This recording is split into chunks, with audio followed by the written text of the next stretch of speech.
Hi there guys, this is Adrian here from IAmJadoreTV.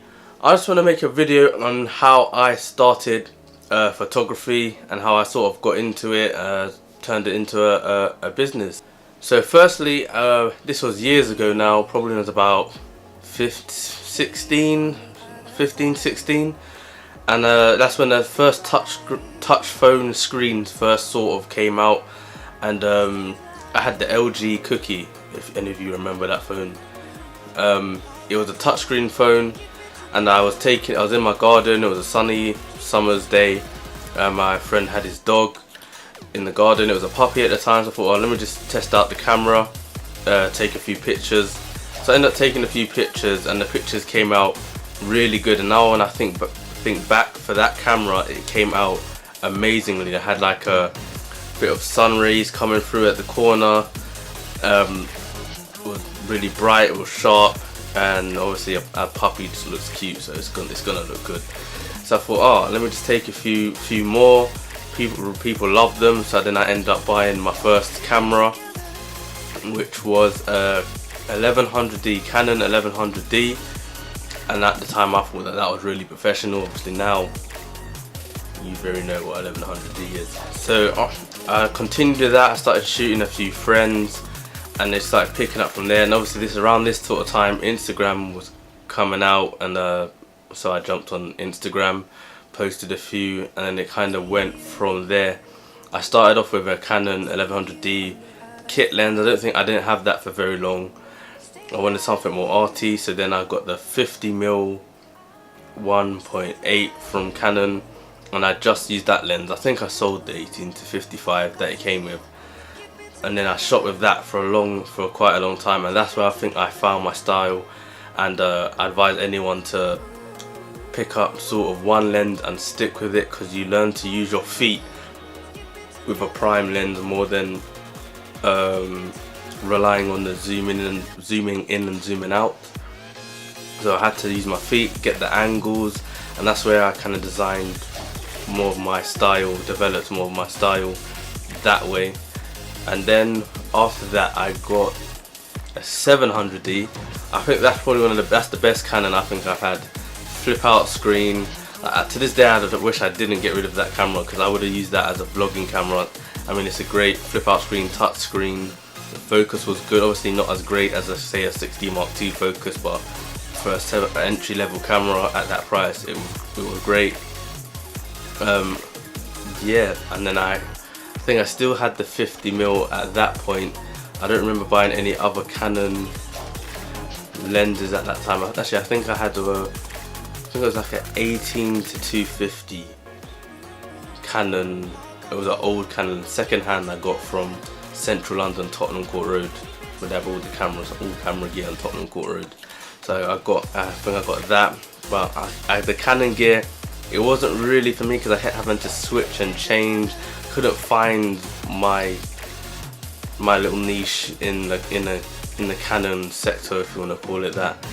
And then after the 700D, then I went to 7D, which was a downgrade. I don't know why I did that, but I got the 7D. I had that not too long. I didn't have that too long, maybe on less than a year, maybe a year. And then I think after that I was just kind of sick of Canon, no offense, but I was kind of sick of Canon. So then I jumped to, after that, Nikon. It was a Nikon D700, and that was the first full frame that I got. And from that point onwards, I was like, that is it. I am never going back to crop sensor. The D700 was my first love of full frame. I could actually see how much of that 50mm I was actually getting. I felt like I've been robbed with crop sensor, because I just got so much more with that 50, and a much better depth of field as well, because obviously it's full frame. And yeah, so at that point I definitely was taking photography seriously. At that point I was obviously taking paid shoots and whatnot, and another key step at that point, this was after probably maybe 2 years at that point, where I got from between the Canon 1100D to the Nikon D700. That's about maybe 2 years-ish between where I got that, maybe a bit more.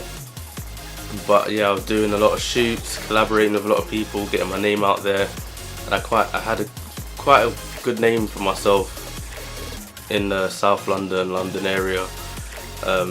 So yeah, collaborating with a lot of people is great also to get out there and expand your brand. So after that, what I noticed was that it did not have good dynamic range of D700. Like shooting at night time, I just kept seeing grain, a lot of grain and banding in the blacks. I was like, okay, I like full frame, and it was better than the crop sensors, but I need to get better. So after that, I then got the D610 after that one. Yeah, I got the D610 and I absolutely loved the D610. I would get that camera again today. Only reason why I say that is because it has the same sensor as the one I'm using to film right now, which is the Sony A7. But the dynamic range I think is a tiny bit better than the A7. But as I've said in previous videos, if you subscribe, you'll see it or in the cards above. You'll see I had a review, 2 reviews now on my A7, where the functionalities of the A7 outweighs having a little bit more dynamic range in the D610. It's just out with so many more features that outweigh it, which is why I got the A7. Like the D610 is a great camera. If you're sort of a novice or just getting into photography, I would save and go without a camera, or if you have a lesser camera, I would stick to that and save a bit more. And if you can jump into the D610, I 100% would advise you to do that, or the Sony A7. Either one, whatever your preference is. If you don't really want the mirrorless, you want a bulkier body, more rough and tumble sort of body, then go for the D610. But you will be missing out on focus peaking, the lightweight, the adapters for different lenses, and a few other say features.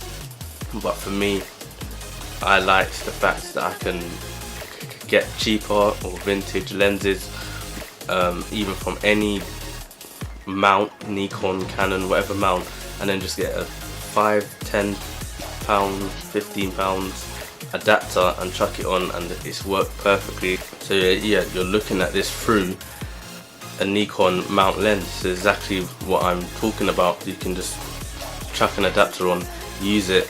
I mean, I got this lens for a steal as to what I would have had to pay if Sony didn't do any adapters. I would have had to pay the full price, brand new, at which I think this retails at about, well, the Sony version, sorry, the Sony 35 is obviously a Zeiss, which is £1,000 something pounds. If they didn't allow their amount or do the amounts with the focus peaking, then you would have to fork that out, which is why I love the fact that I could use this. When I had the D610, I was looking at the lenses that I wanted to buy and that I needed for my shoots, and they were thousands, because there was, without just using the standard mounts for the camera, it would have, do you know what I mean? So it's those sort of things is why I decided to change, and sort of haven't looked back, and I don't need to look back.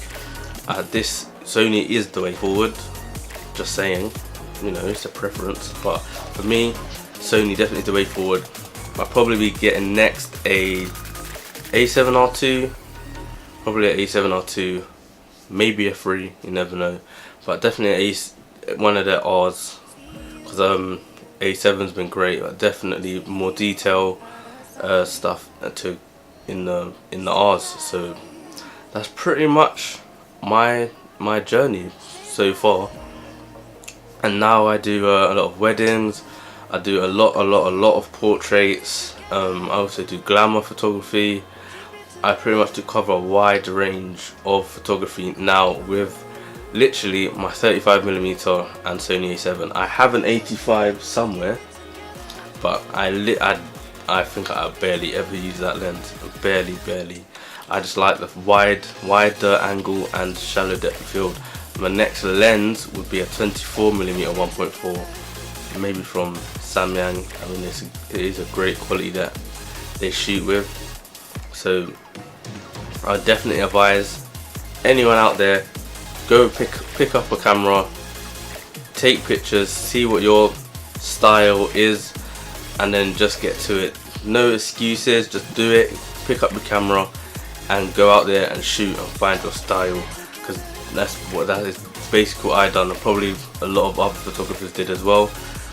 But definitely, if you're new, if you like the content, leave a comment, like, subscribe, share it to someone else, share it to lots of people actually, and I'll catch you in the next video. One last thing, if you want some presets, click the link in the description below and tell me what you think of my presets, and use the presets in the Lightroom, edit with them, upload it to Instagram using the hashtag #JadorePhotos and tag me in it. Mention a couple of friends in the comment section below as well, and I'll share the best ones on my Instagram page. Maybe, I don't know, time frame really. If I see a really great one, I'll just do it as soon as I see it. So get clicking in the link in the description below. Peace.